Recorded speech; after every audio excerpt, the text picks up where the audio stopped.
Under första världskriget så rådde matbrist i Sverige.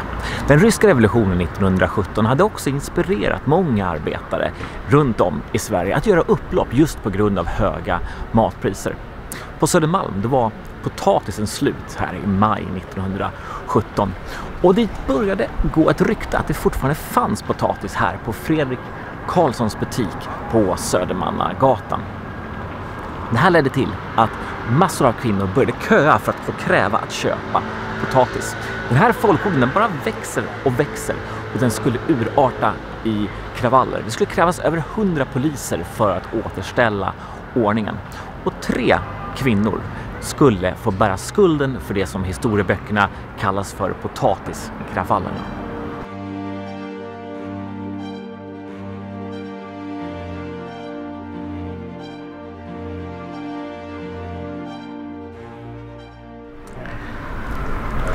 Det är krig i Europa och matpriserna stiger.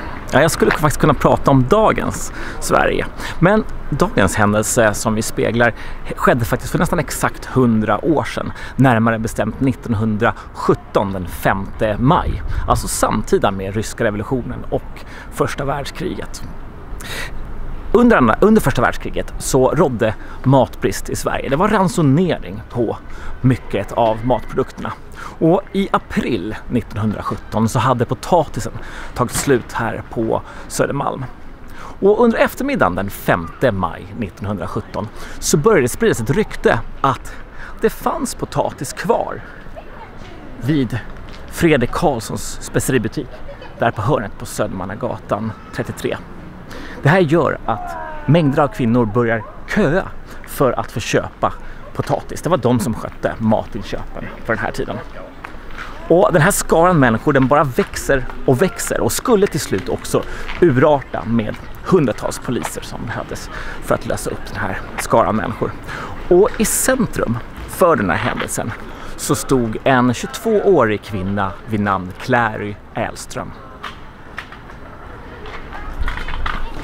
Clary Elström hon föddes i Katarina församling i en familj med 11 syskon. Och 1917 hade hon flyttat 14 gånger. Det var vanligt för arbetarfamiljer på den här tiden. Hon är ogift och bor med sina 2 barn, Birgit och Harry, på Gotlandsgatan. Där det fanns väldigt många träkåkar kvar. Och hon försörjer sig med att polera silver. När polisen anländer till platsen så visar det sig att Karlsson har gömt undan 28 2-kilospåsar med potatis till sina stamkunder. Polisen uppmanar honom att sälja potatisen, men den räcker ju inte till alla. Kvinnorna uppmanas att lämna platsen, men de tror inte på polisen och folkmassan stannar kvar. Nu har fler än 100 personer samlats.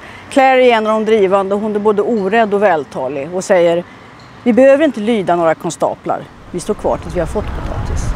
Ja, kvinnorna här omkring, de blir kvar trots att polisen säger att de ska gå härifrån. Och det är vid 6-tiden ungefär på kvällen nu som polisen kallar på förstärkning nere från Folkungagatan. Men det ansluter ännu mer folk från sidogatorna. En 800 personer till ansluter till platsen, tror man. Och nu är det över 1000 personer på den här platsen. Och ytterligare 2 karaktärer kommer in i den här historien, nämligen Lovisa Jonsson, 53 år, och hennes dotter Cecilia Hansson. Och de uppmanar folket att vi ska stå kvar tills vi har fått köpa potatis. Och det är nu som situationen urartar. Plötsligt faller Lovisa Jonsson till marken. Hon är blodig. Troligen har hon knuffats av polisen, men vittnesmålen går isär. Folkmassan skriker ner med snutjävlarna, ser hon behandlar kvinnor.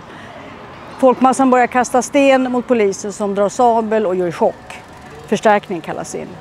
Clary Elström hon är en av dem som gör motstånd. Hon är den första som grips. Nu kallar polisen in förstärkning från Östermalm. Och det krävs 100 poliser för att skingra folkmassan. Framåt 10-tiden har man rensat gatorna, men först vid midnatt är det lugnt igen. Men hur kunde det ens bli matbrist i Sverige? Vi var ju inte ens med i första världskriget. Saken var den att 1916 då hade skördarna slagit fel och Sverige blev beroende av att köpa spannmål från Nordamerika. Och under kriget så blockerade tyskarna hamnarna i Nordsjön så att det svenska spannmålet det blev fast i Storbritanniens hamnar. Jämför den här situationen till exempel med den som skedde i Odessa i Ukraina nu under kriget. Men inte nog med att det blir brist på sådana produkter som vete och socker och kaffe och allt möjligt. Och att vi införde ransoneringar på de här produkterna. Priserna stack ju också iväg naturligtvis. Och det blev mycket dyrare med livsmedel.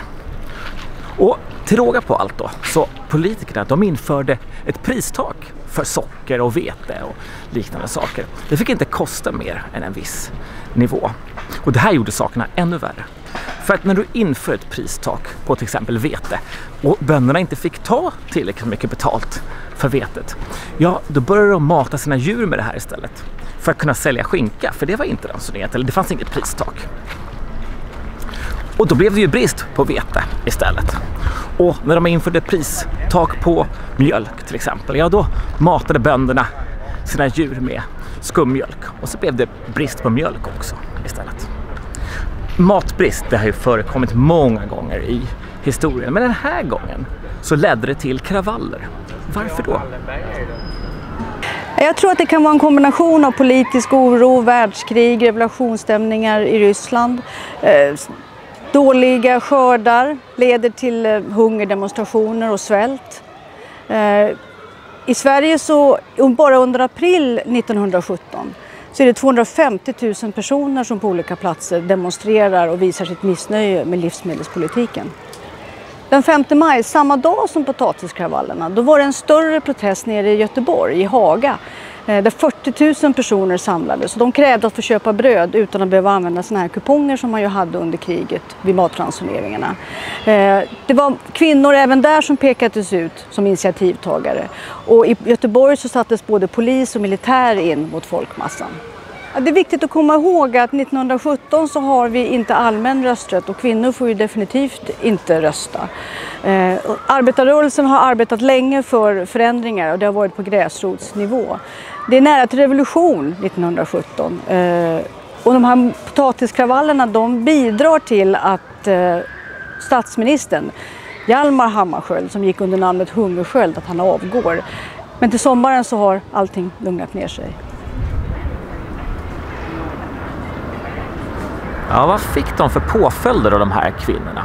Jo, Clary Elström som var 22 år och fru Jonsson som var 53 år, de satt faktiskt häktade i nästan 3 veckor tillsammans med 6 män som också dömdes för att ha varit våldsverkande under det här upploppet. De andra kvinnorna släpptes samma kväll. Men domen föll först i september samma år. Kvinnorna slapp faktiskt fängelse. Man kanske bedömde att de hade suttit tillräckligt länge i häktet. Männen fick däremot längre fängelsestraff. Men kvinnorna fick dryga böter. Clary Elströms straff blev 152 kronor i böter och fru Jonsson och hennes dotter Hansson fick 112 kronor i böter. Det här kan ju kännas som, det var väl ganska milt, men då ska man också komma ihåg att Clary Elström, hon tjänade 4-5 kronor i veckan på att polera silver. För henne var det här ungefär 7 månadslöner. Och hon hade inte ens rösträtt på den här tiden. Så vad var hennes livsöde då? Vad hände med en sån här person som ändå har gått ganska stilla förbi i historien? Tack vare en författare som heter Rainer Andersson så vet vi faktiskt hennes livsöde. Hon gifte sig senare med en ny man. Hon fick 2 ytterligare barn och hon reste tillsammans runt med den här mannen i Sverige för han jobbade med att montera bensinstationer. Däremot dog maken ganska hastigt och lustigt på 30-talet. Och då fick hon flytta tillbaka med sina barn till Stockholm. Hon fick tillbaka sitt gamla jobb med att polera silver. På 50-talet så ploppade upp många miljonprogram i Stockholm. Och Clary var en av dem som då fick chansen att flytta till moderna lägenheter i då moderna Rågsved, ett miljonprogram som ligger strax söder om Stockholm. Och där bodde hon fram till sin död 1966 och då blev hon således 72 år gammal. Men hon är för alltid en del av Stockholms levande historia. Gillar ni såna här historier, då kan jag definitivt rekommendera Marias stadsvandringar runt om på alla stadsdelar i Stockholm där man kikar på hur folk bodde, hur de levde, hur de arbetade och hur de roade sig på fritiden.